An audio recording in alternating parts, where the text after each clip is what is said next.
What about the story resonated with you? For me, it was a simple story, well told, about normal people doing extraordinary things.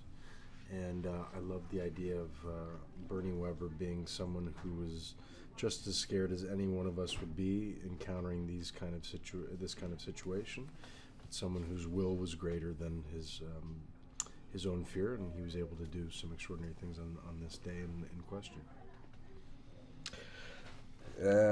In this day and age of superheroes dominating the theaters, it's refreshing to read a script that celebrates the men and women that go out and serve every day and save lives in a real way. It's rare to read a true story that still resonates through the military today. Why do you think this story has survived for so long, and why do you think it deserves to be told? Does it say anything to you about courage, loyalty, or bravery? I think stories like this should always be told, and I have a feeling they always will be, because it's a story that we as members of a society need to tell, which is selflessness is better than selfishness, and looking out for the other is a good thing, and we can see that with Cape Crusaders, and we can see that with superheroes, but we can also see that with ordinary, normal people. The heroes in the story face overwhelming obstacles and end up accomplishing incredible feats, but they are not superheroes. Just men doing their jobs in a selfless, modest way. Was it a challenge to keep things on a human level?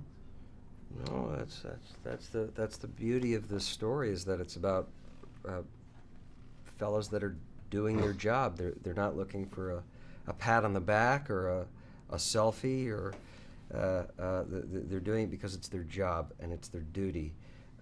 It's not about not being afraid. These men are afraid.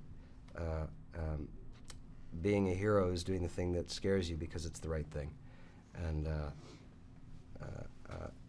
the story needs to be told, because we could all use a reminder of that one's personal will, one's heart, one's courage to do the thing that scares you can be the very thing that changes the world.